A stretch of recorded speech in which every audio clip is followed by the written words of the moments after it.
రెడ్డి గారు చాలా టెన్షన్గా ఉన్నారు. మీరు ఇందాక నుంచి ఏం మాట్లాడాలని.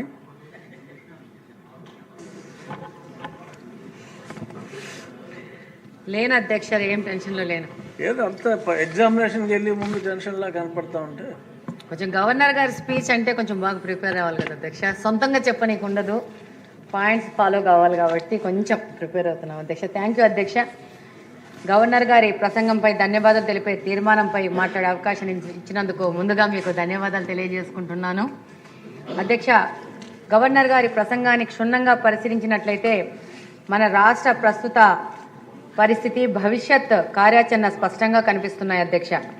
రాష్ట్ర విభజన కారణంగా విభజిత ఆంధ్రప్రదేశ్లో తీవ్ర ఆర్థిక నష్టం జరిగింది. దీనివల్ల అనేక విభాగాల్లో అలాగనే మహిళల సాధికారతలో కూడా తీవ్ర విఘాతం ఏర్పడింది అధ్యక్ష. మన ముఖ్యమంత్రి మాన్యశ్రీ నారా చంద్రబాబు నాయుడు గారు మహిళల సాధికారతకు ప్రధాన ప్రాధాన్యం ఇస్తూ అలాగనే ఎక్కడ మహిళలు ఆర్థికంగా, సామాజికంగా, రాజకీయంగా ఉన్నత స్థానంలో ఉంటారో అక్కడ అభివృద్ధి సాధ్యమని సంపూర్ణంగా నమ్ముతూ రాష్ట్రంలో మహిళా పక్షపాతి ఎవరైనా ఉన్నారు అంటే అది ఒక్క చంద్రబాబు నాయుడు గారు అనే విధంగా మన రాష్ట్రం ముందుకెళ్తా ఉంది అధ్యక్ష. మన ముఖ్యమంత్రి గారికి మహిళల శక్తి సామర్థ్యాలపై, వారి యొక్క ఆర్థిక క్రమశిక్షణపై అపార విశ్వాసం ఉంది అధ్యక్ష.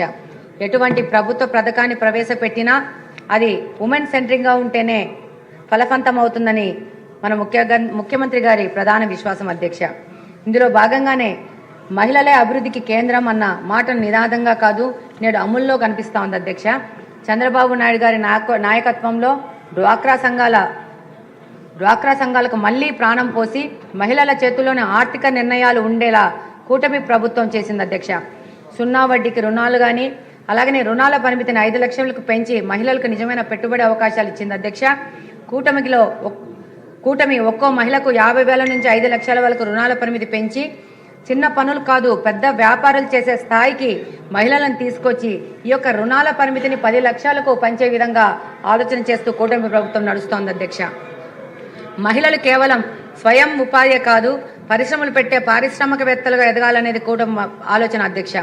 పెట్టుబడి రాయితీని 35% నుంచి 40%కి,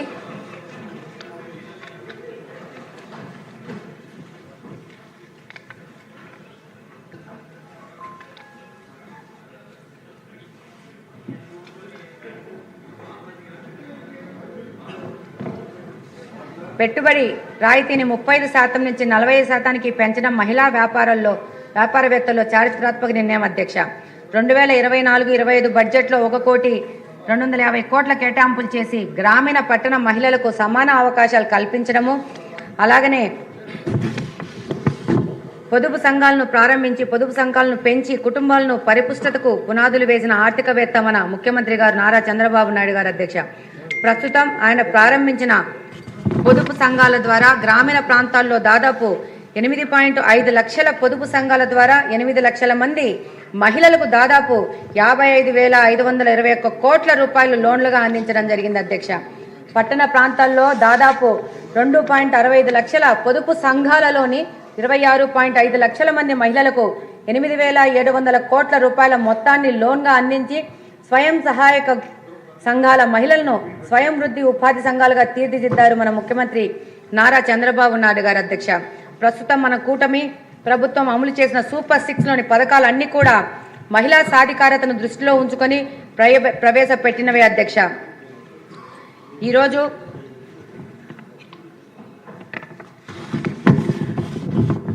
అలాగనే SC/ST మహిళలకు వడ్డీ లేని రుణాలనిచ్చి నిజమైన ఆర్థిక భరోసాను కల్పించి మహిళల భద్రత విషయంలో కఠినంగా వ్యవహరించి నేరాలు, వరకట్నాలు, మరణాలు తగ్గేలా పాలనలో మార్పు తీసుకొచ్చారు అధ్యక్ష. పోక్సో కేసుల్లో నిందితులకు కఠినమైన శిక్షలు ఇవ్వడం, బాలికలకు భద్రత కల్పించడం, మహిళలు బాలికల్లో ధైర్యం పెంచేందుకు స్వీయ రక్షణ శిక్షణలు పెద్దపీట వేయడం, వేలాది పాఠశాలలు, కళాశాలలో శిక్షణలు ఇచ్చి శక్తి వారియర్స్ను తయారు చేయడం, ప్రతి నియోజకవర్గంలో జెండర్ రిసోర్సెస్ సెంటర్లను పెట్టి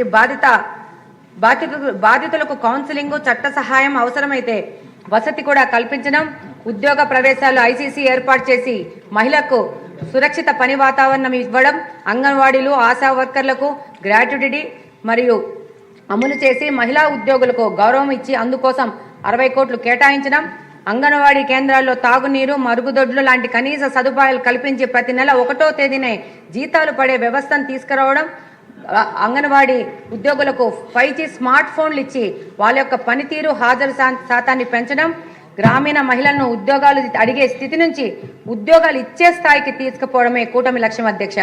బ్యాంకు లింకేజ్ రుణాలు, ఫుడ్ ప్రాసెసింగ్ యూనిట్లు, మార్కెటింగ్ సపోర్ట్ అందిస్తోంది అధ్యక్ష. Dairy, poultry, agro products, textile రంగాలలో మహిళలకే యజమానులుగా ఎదుగుతున్నారు అధ్యక్ష. మహిళ అంటే ఓటరు కాదు, కుటుంబానికి ఆర్థిక బలం అనేది కూటమి ప్రభుత్వం చేసి చూపిస్తోంది అధ్యక్ష. 2025 నాటికి మహిళల ఆర్థిక స్వావలంబన కోసం బలమైన పునాది వేసి ప్రభుత్వం, కూటమి ప్రభుత్వం అధ్యక్ష. ఈ మార్పు ఇలానే కొనసాగితే మహిళా సాధికారతతో ఆంధ్రప్రదేశ్లో దేశానికే మొదటి స్థానం చేరుకుంటుంది అధ్యక్ష. ఈ కార్యక్రమంలో భాగంగానే దీపం పథకం ద్వారా ఉచిత గ్యాస్ సిలిండర్లు, స్టవ్లు అందించి మహిళలకు కట్టెలపై నుండి విముక్తి కల్పించినారు ఆనాడు అధ్యక్ష. ఈరోజు దీపం పథకం 2.0 కింద సంవత్సరానికి 2600 కోట్లతో రాష్ట్రంలోని ప్రతి మహిళకు సంవత్సరానికి 3 ఉచిత గ్యాస్ సిలిండర్లు ఇచ్చే విధంగా ముందుకెళ్తున్నారు అధ్యక్ష. అలాగనే తల్లికి వందనం ద్వారా రాష్ట్రంలోని మహిళలకు ఎంతమంది పిల్లలు ఉంటే ఒక కుటుంబంలో అంతమంది పిల్లలకి తల్లికి వందనం ద్వారా 15,000 రూపాయలు అందించిన ఘనత మన చంద్రన్న గారికి సొంతం అధ్యక్ష. అలాగనే 18 నెలల్లో 70,000 కోట్లు ఖర్చు చేశారు అధ్యక్ష ఈ సంక్షేమ పథకాల కోసము. అలాగనే దీంతో పాటు ఆగస్టు 15వ తేదీ ఎంతో గొప్పగా ప్రారంభించిన మహిళల కోసం ప్రారంభించిన స్త్రీ శక్తి పథకం ద్వారా ఆర్టీసీ బస్సులో ఉచిత ప్రయాణం సౌకర్యం కల్పించడం మహిళా సాధికారతకు దిశగా ఒక అద్భుతమైన ప్రయత్నం అధ్యక్ష. ఈ ఉచిత బస్సు సౌకర్యం సమాజంలో చాలా మంచి పరిణామాలకు దారితీసింది అధ్యక్ష. గ్రామీణ ప్రాంతాల పేద విద్యార్థినులు ఈ సౌకర్యాన్ని వినియోగించుకుంటూ ఉన్నత చదువులు చదువుకునే అవకాశం వచ్చింది అధ్యక్ష. గ్రామాలలో ఉపాధి అవకాశాలు లేని మహిళలు బస్సు ఛార్జీల కోసం ఇబ్బంది పడకుండా ఆర్టీసీ బస్సులో ఉచిత ప్రయాణం చేసి పట్టణాలలో సొంత చిరు వ్యాపారాలు, చిన్న ఉద్యోగ అవకాశాలు చేసుకుంటూ జీవనోపాధి పొందుతున్నారు అధ్యక్ష.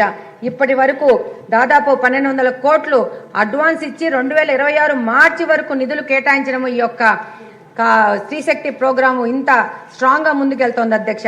స్త్రీశక్తి ద్వారా నిజంగానే స్త్రీశక్తిని వెలికి తీసి అవకాశం వచ్చింది అధ్యక్ష. తద్వారా రాష్ట్ర GSDPలో మరింత పెరుగుతుంది అధ్యక్ష. దీనికోసం భారము 2,100 కోట్లు చేసి దానికోసం 8,454 బస్సులు అందుబాటులో తేవడమే కాకుండా ఘాట్ రోడ్లలో, దేవాలయాలకు, టూరిజం స్పాట్స్ కూడా ఈ పథకాన్ని విస్తరించడం అధ్యక్ష.